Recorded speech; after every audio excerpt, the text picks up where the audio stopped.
The year is 1571. A man of 38, tired of the noise of life, politics, and war, retreats to his home. But not to his living room or his bedroom. He climbs to the isolated round tower at the very top of his castle. He closes the door. And from that day until his death, he speaks with only one person: himself. That man was Michel de Montaigne, and the lines he wrote by candlelight in that tower became the most honest confession in human history: the Essays. Today, while we cannot even spend 5 minutes alone with ourselves, he looked into the mirror for years. He wrote down his fears, his inadequacies, his sexual problems, even the pain of his kidney stones. He asked us one simple question: Que sais-je? What do I know?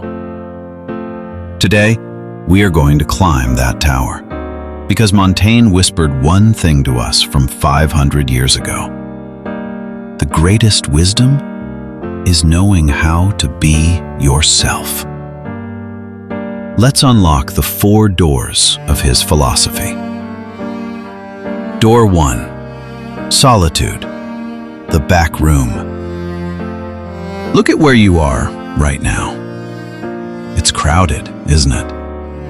Your job, your spouse, your debts, your friends on social media. You have rented out your mind like a hotel room to others.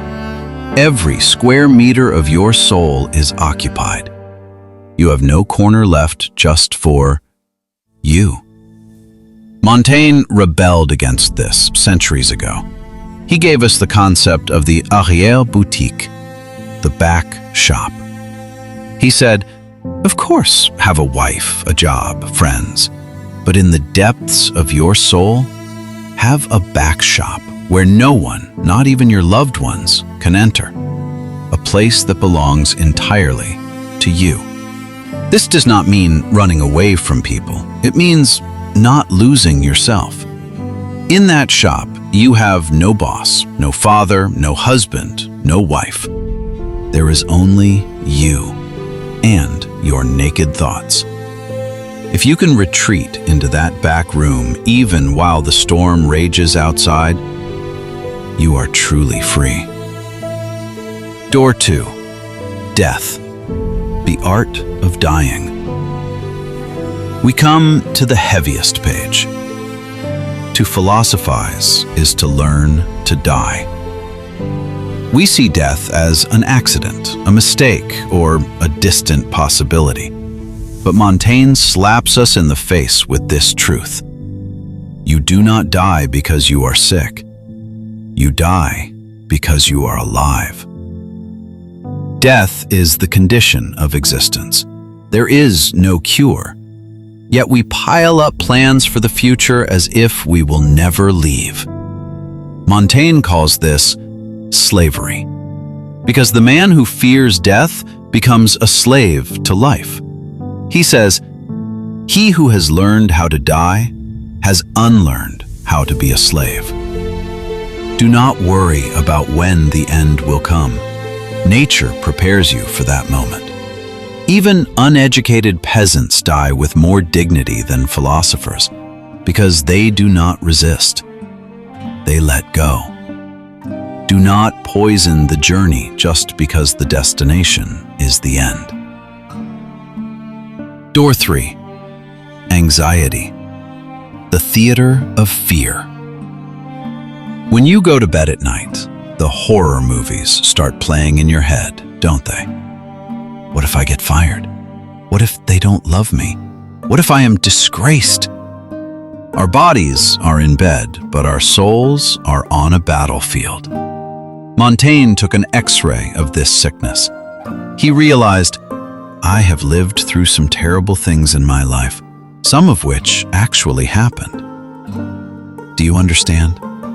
Most of the monsters you created in your head never existed. They were just shadows.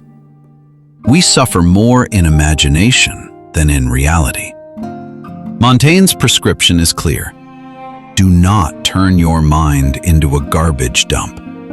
Crumple up those scenarios and throw them away, because the pain you suffer in your head is often far greater than the actual event. Door 4. The mask. The stranger in the mirror. We are taught from childhood, be strong, be perfect, be important. We cover our pain with makeup, our fears with titles. We act as if being human is something to be ashamed of. Montaigne rejected this theater.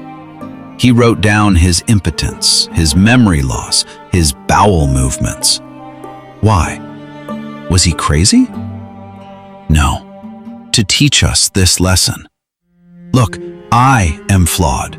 I am flesh and bone, and I am beautiful this way. He says in his most famous quote, "Even on the highest throne in the world, we are still sitting only on our own bottom." Kings cry, CEOs fear, influencers feel lonely. Status is just a costume. We hide our flaws like crimes, but what makes you, you, is not your successes. It is those cracks you hide. Relax. You don't have to be perfect. You just have to be real. Conclusion: the masterpiece. So, what is left in our pockets as we leave the tower? The power of solitude, the acceptance of death, and the peace of being ordinary. We are constantly told to achieve big things, change the world, leave a mark, as if living an ordinary life, dying quietly, is a failure. But Montaigne looks at us one last time from his window and says, "Our greatest masterpiece is not to write a book, not to win a war, not to build a fortune. Our greatest masterpiece is to live appropriately." The rest, all those titles, that applause, are just small appendages. If you could sit quietly with your coffee by the window today, if you forgot how time passed while playing with a cat, if you didn't fight with yourself when you put your head on the pillow tonight, you have succeeded. To be friends with yourself is the hardest but most honorable battle in the world. When you win that war, you won't need the tower anymore. Because wherever you go, your best friend is with you. Yourself.